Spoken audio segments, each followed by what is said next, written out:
Hello, this is Jennifer Bronson with Sarah Cabell, and I have with me a nail sizing kit, which you can get off of our site.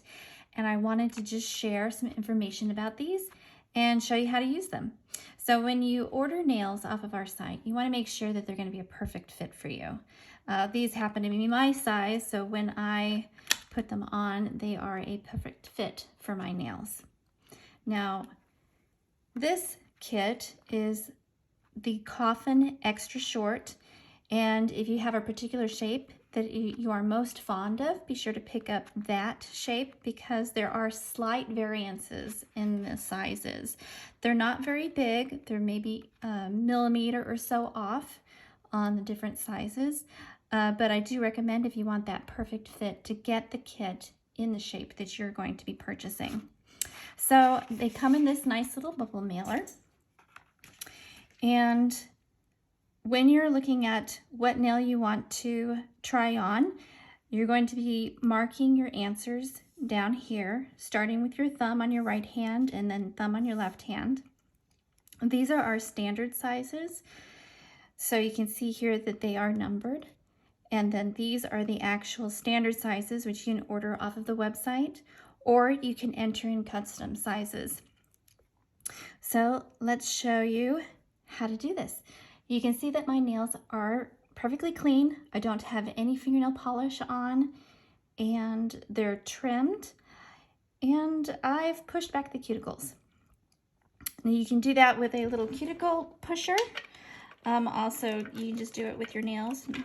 My grandmother always told me to just do it with the washcloth in the bathroom anytime you're drying your hands, to just push it back gently with the towel. But here we have a cuticle pusher, and we can just push them back like this. Okay, so my sizes, I'm going to start over here. I think one might be close. So let's take a look at it. I'm going to put it on, and you can see, if you look closely, that it just starts to overlap my skin right here. And this is what we want to avoid. We want it to be large enough to cover from side to side, but not overlap the skin. And if I push it, you can just see that pressure right there is starting to cover my skin. So I'm going to go a size down. Let me try the 2. And I'm pushing it back to the cuticle area, and then just taking a look and seeing, does it cover from side to side, and does it not overlap the skin? So I think that's a pretty good fit. And I'm going to go ahead and mark that for my left hand right here.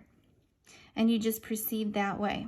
Now, one thing I will note is that on the extra short almond shape,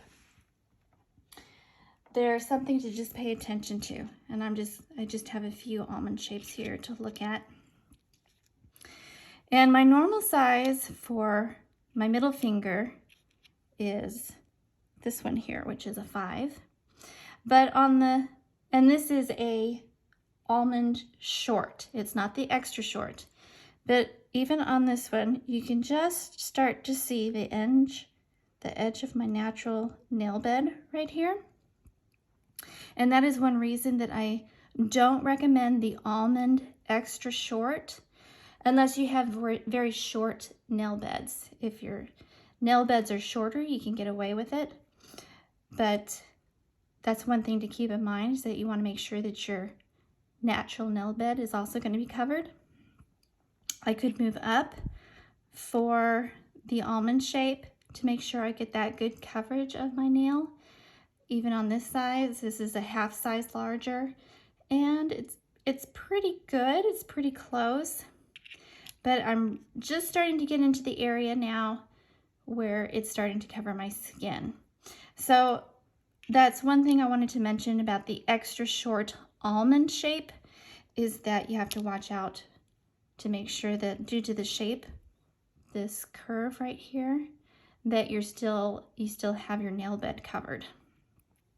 Okay, so that is basically how the nail sizing kit works. If you have any questions, be sure to let me know.